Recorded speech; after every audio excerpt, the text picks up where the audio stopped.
ഇസ്രായേലിൻ്റെ ഇറാന് നേരെയുള്ള ആക്രമണവും അന്താരാഷ്ട്ര നുണബോംബുമാണ് നമ്മൾ ഈ വീഡിയോയിൽ ചർച്ച ചെയ്യുന്നത്. ലോകത്ത് പരമാവധി രാഷ്ട്രങ്ങളിൽ നടത്തിയ യുദ്ധത്തിലെല്ലാം, അതായത് യൂറോപ്യൻ രാജ്യങ്ങളും അമേരിക്കയും ഇസ്രായേലും വ്യത്യസ്ത കാലങ്ങളിൽ വ്യത്യസ്ത രാഷ്ട്രങ്ങളിൽ നടത്തിയ യുദ്ധങ്ങളെല്ലാം അവർ വിജയിച്ചത് ഈ നുണബോംബ് പൊട്ടിച്ചാണ്. അവർ ഉപയോഗിച്ച് പൊട്ടിക്കുന്ന ബോംബിനേക്കാൾ ഏറെ വലിയ രീതിയിൽ അവർ പൊട്ടിക്കാറുള്ളത് നുണബോംബാണ്. അതിന് അവരുടെ കൈവശത്തിലുണ്ടായിരിക്കുന്ന പരമാവധി ചാനലുകളും മീഡിയകളും സപ്പോർട്ട് ചെയ്യുകയും ചെയ്യും. അങ്ങനെയാണ് പല യുദ്ധത്തിലും അവർ വിജയിക്കാറ്. പ്രതിരോധിക്കാൻ വേണ്ടി എതിർകക്ഷിയുടെ ഭാഗങ്ങളിൽ അത്ര വലിയ പ്രശസ്തിയുള്ള അന്താരാഷ്ട്ര മീഡിയകളോ ചാനലുകളോ ഇല്ലാത്തതിനാൽ ഇവർ പറയുന്നത് ലോകം കേൾക്കും എന്നുള്ളത് യാഥാർത്ഥ്യമാണ്. ഇപ്പോൾ ഇസ്രായേലിൻ്റെ ആക്രമണം ഇറാന് നേരെ നടന്നു. അതിനോടനുബന്ധിച്ച് അന്താരാഷ്ട്ര മേഖലയിലുള്ള പത്രങ്ങൾ നൽകിയ അല്ലെങ്കിൽ ചാനലുകൾ നൽകിയ റിപ്പോർട്ട് നമുക്കൊന്ന് പരിശോധിക്കാം. അതിലൊന്ന് അൽ ജസീറയുടെ റിപ്പോർട്ട് പറയുന്നത് ഇങ്ങനെയാണ്: 200 വിമാനങ്ങൾ 100 സ്ഥലങ്ങളിൽ ആക്രമിച്ചു. ഇറാൻ്റെ തലസ്ഥാനമായിരിക്കുന്ന തെഹ്റാനിൻ്റെ ഭാഗങ്ങളിലാണ് ഈ ആക്രമണങ്ങൾ നടത്തിയത്.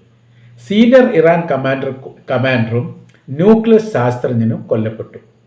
78 പേർ കൊല്ലപ്പെട്ടു എന്നൊരു റിപ്പോർട്ടും അതിനോടനുബന്ധിച്ച് തന്നെ അൽ ജസീറ ചാനലിനോട് ഇസ്രായേലിൻ്റെ ആർമി പറഞ്ഞു എന്ന രീതിയിലുള്ള റിപ്പോർട്ടാണ് അൽ ജസീറ പുറത്തുവിട്ടത്. നമ്മൾ നോക്കുന്ന സമയത്ത് 200 വിമാനങ്ങൾ 100 സ്ഥലങ്ങളിൽ ആക്രമിച്ചു. എത്രത്തോളം വലിയ നുണപ്രചരണമാണ് അവർ നടത്തുന്നത്. 200 വിമാനങ്ങൾ, ഒരു വിമാനത്തിൽ നിന്ന് ഒരു ആക്രമണം നടത്തണമെങ്കിൽ 200 പ്രാവശ്യമെങ്കിലും ആക്രമിക്കണ്ടേ? അപ്പോൾ 200 വിമാനങ്ങളാണ് എന്ന് ഇസ്രായേലിൻ്റെ ആർമി പറഞ്ഞത് അൽ ജസീറ അടക്കമുള്ള അന്താരാഷ്ട്ര മീഡിയകളെല്ലാം റിപ്പോർട്ട് ചെയ്ത 200 വിമാനങ്ങൾ എന്ന് നമ്മൾ വായിച്ചിട്ടുണ്ട്. ഇപ്പോഴും പരിശോധിച്ചാൽ ഗൂഗിൾ സെർച്ച് ചെയ്താലും ഒക്കെ കാണാൻ വേണ്ടി പറ്റും, യൂട്യൂബ് സെർച്ച് ചെയ്താലും കാണാൻ വേണ്ടി പറ്റും. ഒരുപാട് റിപ്പോർട്ടുകളുണ്ട്. 200 വിമാനങ്ങളാണ് എന്ന് സ്ഥിരീകരിച്ചു.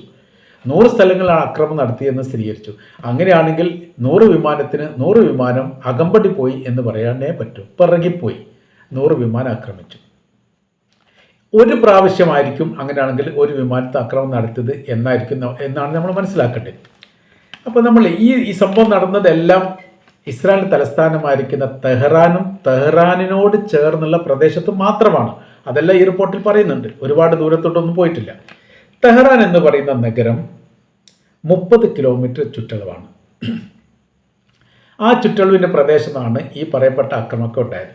അപ്പോൾ ഇത്രയും വലിയൊരു അക്രമം ഉണ്ടായാൽ യഥാർത്ഥത്തിൽ എത്രാനും വലിയ ദുരന്തങ്ങളും മരണങ്ങളും നാശങ്ങളും റിപ്പോർട്ട് ചെയ്യും. അതൊന്നും എവിടെയും ചെയ്തിട്ടില്ല. എവിടെയെങ്കിലും കണ്ടിട്ടുണ്ടോ? പരമാവധി അന്താരാഷ്ട്ര റിപ്പോർട്ടർമാരും ചാനലുകാരും ഇപ്പോഴും തെഹ്റാനിലുണ്ട്. അവർ പുറത്തു വരുന്ന റിപ്പോർട്ട് അടിസ്ഥാനത്തിൽ 3-4 ബിൽഡിങ്ങുകളാണ് തകർന്നതായിട്ട് കാണുന്നത്. വേറൊന്നിനും അങ്ങനെ തകർച്ചയുള്ളതായിട്ടൊന്നും കാണുന്നത്. അതും മധ്യത്തിലാണ് തകർന്നിട്ട് തൂങ്ങിക്കിടക്കുന്നത് കാണുന്നത്. 2-3 ബിൽഡിംഗ് അങ്ങനെയാണ്. മധ്യത്തിൽ തൂങ്ങിക്കിടക്കണമെങ്കിൽ ആകാശത്ത് നിന്ന് വിമാനം വഴി ബോംബ് ഇട്ടതാവാൻ വഴിയില്ല. അങ്ങനെ ആ സമയത്ത് മേൽഭാഗമാണ് തകരേണ്ടത്. പകരം മിസൈൽ പായിച്ചുകൊണ്ട് തകർത്തതാവാനാണ് സാധ്യത. അപ്പോൾ യഥാർത്ഥത്തിൽ ഈ പറയുന്നത് എല്ലാം നുണയാണ് എന്നാണ് നമുക്ക് ഊഹിക്കാൻ വേണ്ടി പറ്റുക. 2-3 ചാനലിൽ വന്ന റിപ്പോർട്ട് കൊണ്ട് നമുക്ക് പരിശോധിക്കാം. അതൊന്ന് CNN പറയുന്നു, ന്യൂക്ലിയർ മേഖല ആക്രമിച്ചു, അത് ഇസ്രായേൽ ആക്രമിച്ചു, ഉന്നതർ കൊല്ലപ്പെട്ടു. CBS ചാനൽ പറയുന്നു, ന്യൂക്ലിയർ മേഖല ആക്രമിക്കുകയും അതിൽപ്പെട്ട ഉന്നതരും സമാനമായ രീതിയിലുള്ള മറ്റ് 2 പേരും അങ്ങനെ കൊല്ലപ്പെട്ടു എന്ന തരത്തിലുള്ള റിപ്പോർട്ടാണ് അതിൽ വരുന്നത്.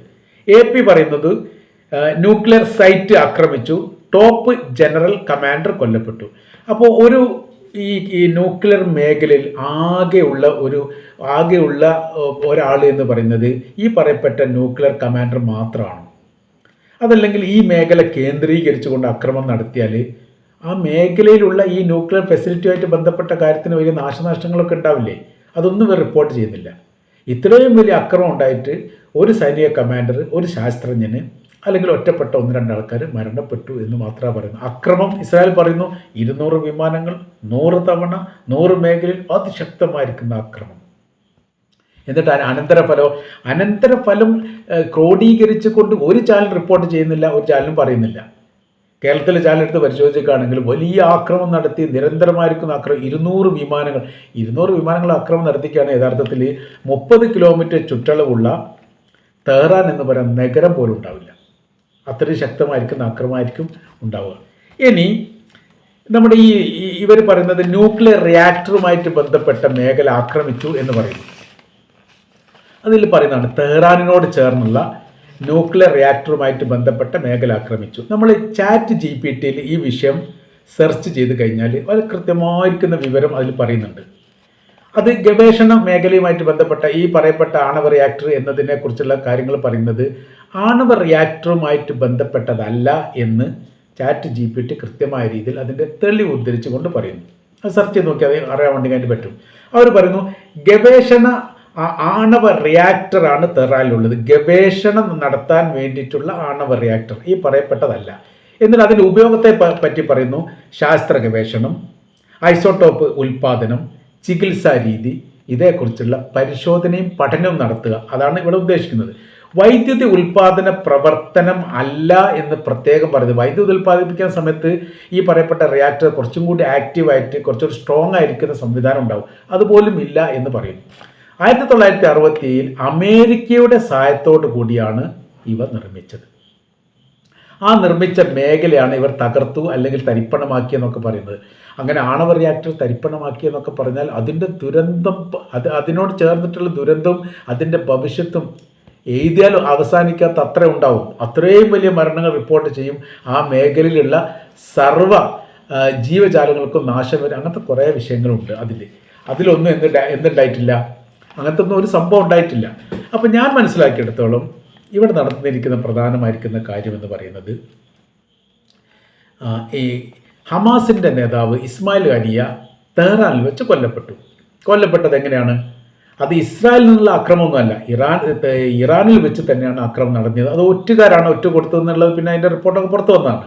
അപ്പോൾ ഇവിടെ വെച്ച് കൃത്യമായ രീതിയിൽ അദ്ദേഹം താമസിച്ച റൂമിനെ ലക്ഷ്യമാക്കിക്കൊണ്ട് മിസൈൽ ആക്രമണം നടത്തി അദ്ദേഹം മരണപ്പെട്ടു. അത് കൃത്യമായിരിക്കുന്ന ഈ കറക്റ്റായിരിക്കുന്ന ഒരു റിപ്പോർട്ടായിട്ട് തന്നെ ഇറാൻ സ്ഥിരീകരിച്ചു. പിന്നീട് 2 മാസം കഴിഞ്ഞതിന് ശേഷം ഞങ്ങളാണ് ചെയ്തതെന്ന് ഇസ്രായേൽ സ്ഥിരീകരിച്ചു.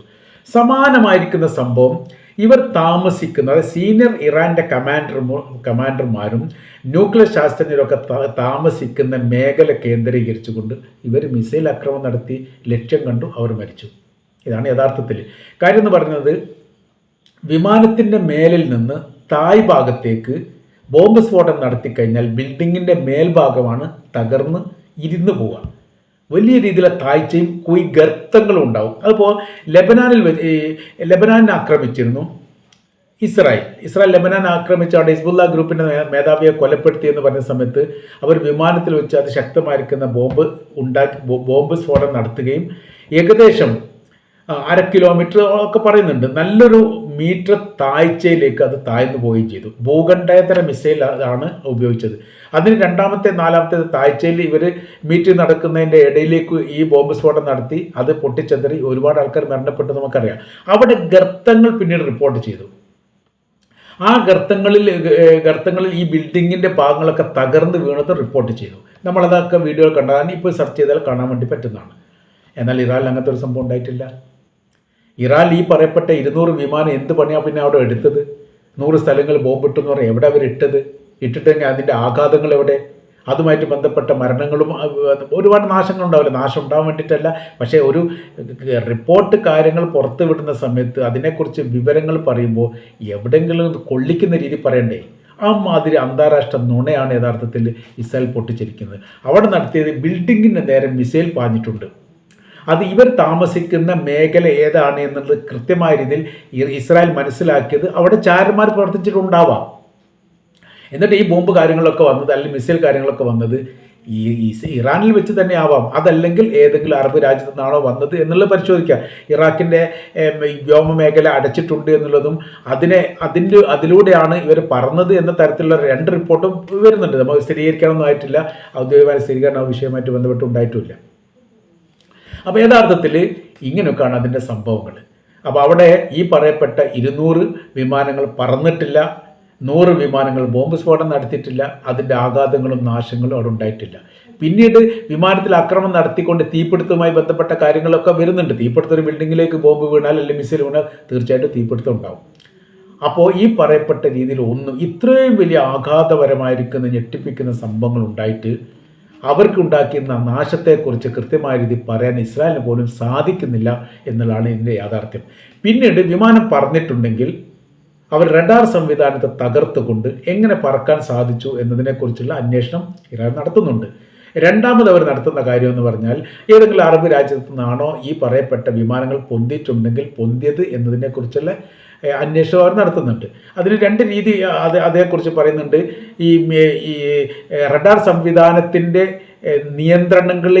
നിയന്ത്രണങ്ങൾക്കും അപ്പുറം വിമാനം പറത്താൻ വേണ്ടി പല ഘട്ടങ്ങളിലും അമേരിക്ക ശ്രമിച്ചിട്ടുണ്ട്. നമ്മൾ കഴിഞ്ഞ വീഡിയോയിൽ അത് പറഞ്ഞിട്ടുണ്ട്. പാകിസ്ഥാനിലെ അബട്ടാബാദിൽ അൽ-ഖ്വയ്ദയുടെ നേതാവ് ബിൻ ലാദനെ പിടിക്കാൻ വേണ്ടിയിട്ട് അമേരിക്ക ഉപയോഗിച്ച ഈ തന്ത്രമായിരുന്നു. കാരണം പാകിസ്ഥാൻ്റെ അകത്ത് റഡാർ സംവിധാനത്തിൽ എത്രത്തോളം ശക്തി ഉണ്ട് എന്ന് അമേരിക്കയ്ക്ക് അറിയാം. ആ ശക്തിയെയും അപ്പുറമുള്ള സംവിധാനം ഉപയോഗിച്ചുകൊണ്ട് അങ്ങനെ ചെയ്തിട്ടുണ്ട്. ലിബിയയിൽ കേണൽ ഗദ്ദാഫിയെ കൊല്ലാൻ വേണ്ടിയിട്ട് അമേരിക്ക ഉപയോഗിച്ച ഇതേ തന്ത്രമായിരുന്നു. അപ്പോൾ റഡാറിൻ്റെ സംവിധാനം അതിൻ്റെ ശക്തിയും എത്രമുണ്ട് എന്ന് മനസ്സിലാക്കുക, എത്രത്തോളം ദൂരത്താണ് ഇതിൻ്റെ പരിധി ഉള്ളത് എന്ന് മനസ്സിലാക്കി അതിൻ്റെ അപ്പുറം കടന്നുകൊണ്ട് ആക്രമിക്കുന്നില്ല. യഥാർത്ഥത്തിൽ അങ്ങനെ ഒരു സംഭവമാണോ ഇറാനിൽ നടന്നത് എന്നതിനെക്കുറിച്ചൊക്കെ പരിശോധിക്കുന്നുണ്ട്. നമ്മൾ മനസ്സിലാക്കാൻ കഴിയുന്നത് ഇതെല്ലാം ഇതിൽ നല്ലൊരു ശതമാനം എന്ന് വെച്ചാൽ 85% ഇസ്രായേൽ പറയുന്നത് നുണ മാത്രമാണ്. യാഥാർത്ഥ്യമായിട്ട് യാതൊരു ബന്ധവുമില്ല. നമുക്ക് ഊഹിച്ചാൽ തന്നെ അറിയാവുന്ന കാര്യങ്ങൾ മാത്രമാണ്. ഇനി കുറച്ചും കൂടി എന്തെങ്കിലും യാഥാർത്ഥ്യമുണ്ടെങ്കിൽ അതിൻ്റെ ഭാഗമായിട്ടുള്ള വിശദീകരണങ്ങളൊക്കെ തൊട്ടടുത്ത ദിവസം തീർച്ചയായിട്ടും ഇറാൻ പറയുന്നതാണ്. അതുകൊണ്ട് മാത്രം അപ്പോൾ ഇസ്രായേൽ ഇപ്പോൾ ഒരു ഫലസ്തീൻ നേതാവിനെ കൊലപ്പെടുത്തി എന്ന് പറഞ്ഞാൽ യഥാർത്ഥത്തിൽ അത് ഫലസ്തീൻ സ്ഥിരീകരിക്കുന്ന സമയത്ത് മാത്രമേ ലോകം അത് വിശ്വസിക്കൂ. കാര്യമെന്ന് പറഞ്ഞാൽ അവർ വായ തുറക്കുന്നത് ഈ പരിപാടിക്ക് മാത്രമാണ്, കാര്യമായിട്ട് നുണ പറയാൻ വേണ്ടി മാത്രമാണ് എന്നുള്ളത് ഈ ഒരു സംഭവത്തോടു കൂടി നമുക്ക് കൃത്യമായ രീതിയിൽ മനസ്സിലാക്കാൻ വേണ്ടിയിട്ട് സാധിക്കുന്നതാണ്.